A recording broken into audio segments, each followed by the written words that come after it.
Bonjour tout le monde, j'espère que vous allez tous bien.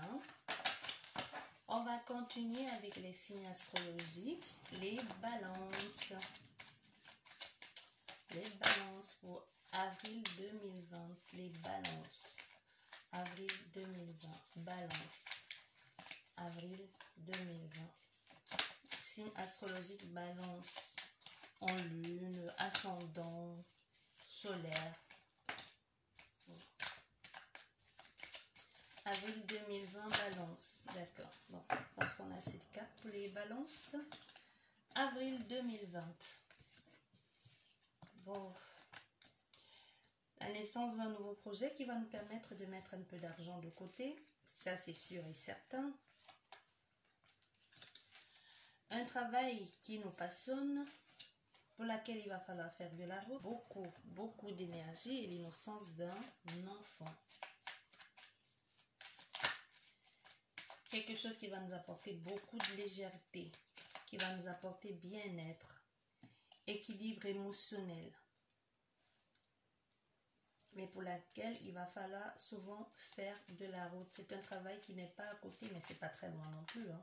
Ça reste un travail qui va se faire dans votre pays, et peut-être même dans votre arrondissement, ou dans votre département. Ouais.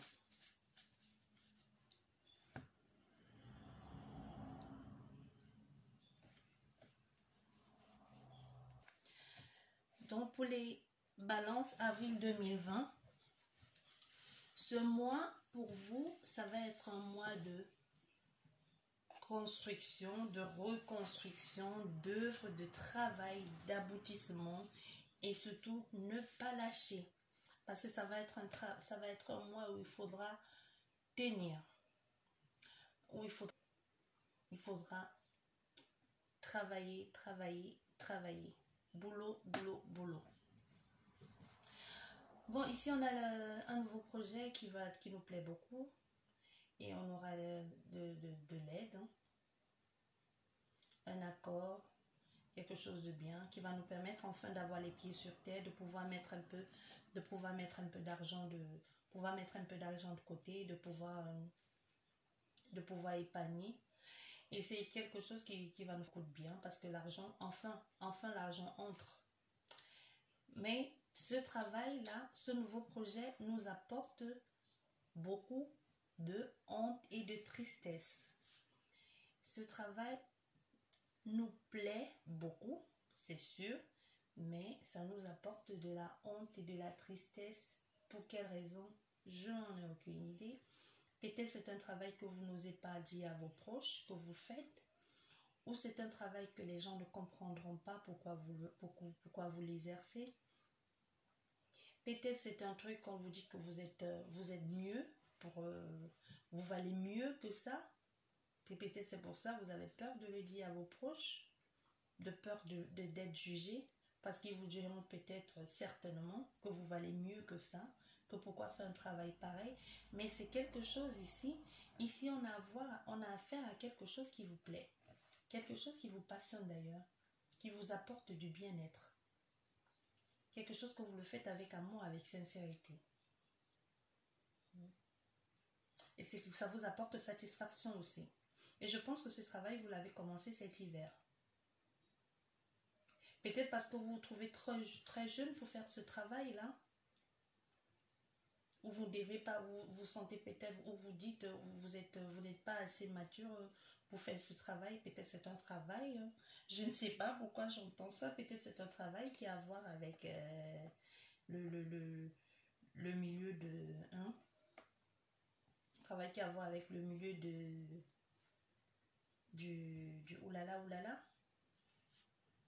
Peut-être vous n'êtes pas fier de ce que vous faites. Et c'est cet homme qui vous a proposé ce travail. Je pense que c'est un travail vous avez commencé, c'est un travail que vous avez commencé cet hiver. Oui. Et c'est cet homme qui vous a proposé ce travail-là. C'est un bon partenariat. Il vous a tendu la main, il vous a proposé ce travail, et vous avez dit oui. mais ça vous permet de mettre un peu d'argent de côté, mais ça apporte beaucoup de tristesse et de honte parce que vous n'osez pas en parler à vos, vous n'osez pas en parler à votre famille. Vous n'osez pas leur dire ce que vous faites comme travail ici.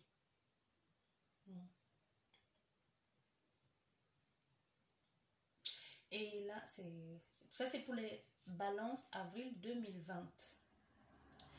Et ici, on a affaire à un accord, une aide concernant une passion, quelque chose qui nous fait beaucoup de bien ici. Il y a quelqu'un qui va nous donner, qui va nous aider à pouvoir enfin réaliser notre rêve, à pouvoir enfin réaliser quelque chose qui nous passionne et à pouvoir enfin faire ce voyage-là qui nous plaît tellement et pouvoir accéder enfin à ce travail qu'on souhaitait tellement faire, ce travail qui nous apporte tellement de bien-être, ce travail qui nous apporte tellement d'euphorie. Et on va enfin pouvoir faire ce travail, mais je pense que c'est ce partenariat-là, ce travail qu'on fait, il y en a qui ne sont pas contents de ce travail.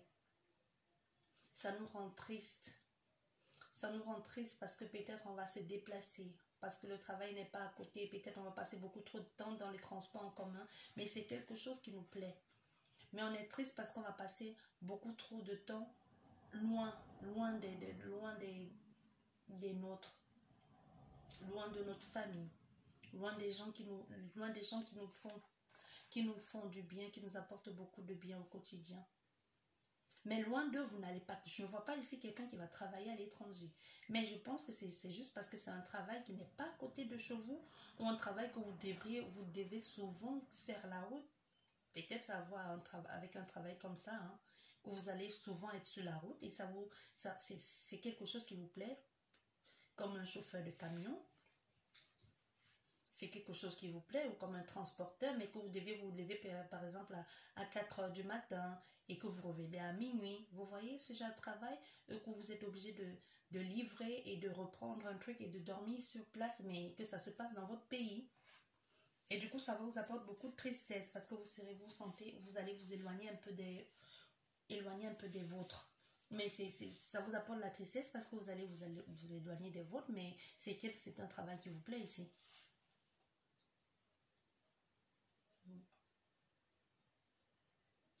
Et ici, on a un troisième cas. Ici, on a un troisième cas. Il y a cette jeune fille ici que lors d'un voyage, je dirais que ça s'est passé peut-être dans le bus, le tram ou le métro. Cette jeune fille ado, je vais dire ado ici, une ado ou une jeune femme de maximum 25-30 ans, ou une ado, hein, ou pré-ado, que lors d'un voyage, elle était triste lors de ce voyage-là. C'est un voyage qu'elle a fait où il y a quelque chose, on lui a dit quelque chose qui ne lui a pas plu. Peut-être dû à son travail, elle a peut-être perdu son travail dans le train ou en tout cas ou à la gare routière. Elle était triste. Il y a cet homme qui l'a aidée, qui lui a apporté beaucoup de réconfort, qui l'a écoutée et qui a parlé avec elle. Ça a eu lieu cet hiver. Il a parlé avec elle, il a aidé à comprendre, à aller mieux. Il lui a dit, au fait, comme un frère qui rassure, quoi, parce qu'il a vu qu'elle n'était pas bien. Il a vu qu'elle n'allait pas bien, que que ça n'allait pas. Il a essayé de la reconforter du mieux qu'il a pu, et puis il a discuté avec elle. Je dirais que ça s'est passé cet hiver. Ça s'est passé cet hiver. Peut-être cette fille peut-être il y a eu, quelqu'un a demandé son compagnon. Oui, son compagnon ici de cette jeune fille a peut-être dit qu'il voulait mettre une pause à leur relation, qu'il voulait peut-être d'abord faire autre chose et puis revenir vers elle pour voir s'il pouvait continuer. Et elle était à la gare routière ou dans le train, en tout cas et quand elle revenait de chez elle, elle était triste. Et cet homme a été là, il a épaulé, il a écouté parler.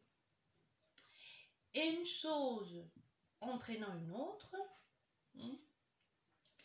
à force, parce que cet homme, il a été bien, il a écouté, il a été une oreille attentive, il était calme, et puis c'est un homme au fait, c'est un homme, comment je vais vous dire ça? C'est un homme qui sait écouter, hein, cet homme. C'est un homme qui a l'oreille, vous voyez, ce genre d'homme que les femmes aiment beaucoup, qui t'écoute sans t'interrompre et qui te pose la question de savoir pourquoi et du comment. Donc, il ne fait pas semblant de t'écouter.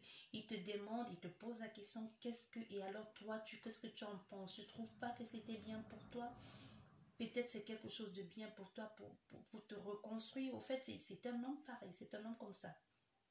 Un homme vraiment qui a les pieds, un homme qui a les pieds sur terre. Ici, on a affaire ici avec un homme qui a les pieds sur terre. Un homme un peu comme ça, qui est un peu sous la réserve, mais quelqu'un qui sait écouter. Oui, c'est quelqu'un qui sait écouter. Et il a aussi un côté, c'est aussi un homme qui ne prend pas trop les choses en cœur, qui a un côté légèreté, vous voyez, c'est chaque personne qui se dit, tu sais, la vie, on n'y peut rien, c'est comme ça, et puis tu passes à autre chose, la vie nous entraîne, ça ne sert à rien de procrastiner là et de se dire, ou de se faire des reproches, j'aurais dû faire ça, c'est un homme pareil. Et cette fille, elle a trouvé qu'il était tellement charmant et elle est tombée sur... Hein, elle est tombée sur son charme et une chose entraînant une autre et maintenant ils sont en couple. Et c'est un couple passionnel. Et c'est un couple passionnant et passionnel. Ils s'entendent très bien. Ils s'aiment beaucoup. C'est vraiment pour cette fille, quelque chose de nouveau. C'est quelque chose pour cette jeune fille, quelque chose qu'elle n'a jamais connu. Déjà parce que cet homme est plus âgé qu'elle. Déjà parce que cet homme l'encourage à travailler aussi et pouvoir épargner pour les jours difficiles. C'est un homme qui lui apprend à grandir, à évoluer.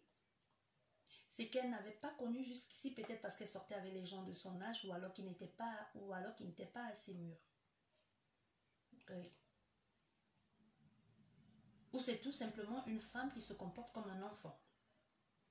C'est possible aussi. Ou alors ici on a affaire à une ado qu'on a tellement couvé ou qui est tellement naïf qui ne connaît pas les choses de la vie. Et cet homme, il lui a tendu la main et l'aidé à se lever et à devenir quelqu'un de nouveau. Mais comme cet homme, il est plus âgé qu'elle et qu'en ce moment, ils sont en train de vivre quelque chose de passionnant et qu'ils doivent se cacher pour vivre leur amour, un amour magnifique comme ça les rend tous les deux tout tristes parce qu'ils ne peuvent le dire à personne. Ils ont honte, ils sont tristes, ça les rend tristes. Ils ne savent pas comment l'annoncer aux autres. Peut-être parce que cet homme a l'âge de son père ou peut-être tout simplement parce qu'il est plus âgé. Et du coup, ça les bloque là. Ils ne savent pas quoi faire, ils ne savent pas quoi dire. Mais ils sont heureux. Hein. Ça, attention, ils sont très très heureux. Hein. Passionnants, passionnels, c'est vraiment très très beau.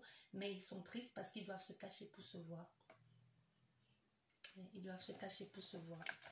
Et ils sont en train de penser ici, je dirais qu'ils sont en train de penser comment faire pour l'annoncer aux autres. Ils vont le faire, je dirais qu'ils vont le faire cet été. Ils vont essayer d'annoncer à leur famille. Ah mais ils vont pas bien prendre. Hein. La famille ne va pas être contente. La famille ne va pas du tout être contente de cet amour. Ils auront la famille de cette fille et même la famille de cet homme, je pense qu'ils vont penser que cet homme a manipulé cette femme. Cet homme a manipulé cette jeune fille. Ils ne vont pas comprendre que c'est un amour sincère. Ils vont dire qu'ils vont tout faire pour les séparer, mettre cette fille en garde, parce qu'ils vont dire que cet homme est un manipulateur, qu'il a abusé de sa confiance, il a profité d'elle il a profité de sa fragilité pour la mettre dans son lit ou pour lui faire croire à n'importe quoi. Ils vont tout faire pour les séparer. Mais c'est un couple qui s'aime beaucoup. Hein. On va mettre... Ça, c'est pour les balances avril 2020. Je dis 2003. Oui. Mais ils vont pas laisser les choses s'installer. Ils vont prendre, ici je dirais qu'ils vont prendre une décision radicale qui va surprendre plus d'un. Peut-être décider de s'éloigner de leur famille. Ouais, ils vont décider de s'éloigner de leur famille et d'aller faire leur vie tous les deux. Ils vont choisir de partir et de trouver l'équilibre et de faire leur cocon que tous les deux. Vraiment tous les deux. Malgré que ça va apporter beaucoup de doutes et de questionnements à cette fille et à cette femme, tous les deux, ils vont choisir de partir. De partir vivre leur vie que tous les deux. Ils vont mettre la famille à l'écart. Ici, c'est pour les balances avril 2020. Bon, je sais pas. J'espère qu'elle vous aura parlé, cette guidance et les balances. Il n'y a pas beaucoup de choses à dire. Mais votre mois, les balances avril 2000, votre mois pour le mois des balances, c'est vraiment un mois de travail, de construction, de recommencement et surtout de ne pas lâcher prise. Je vous dis merci beaucoup et j'espère qu'elle vous plaira et qu'elle vous parlera à la guidance. Au revoir, à la prochaine.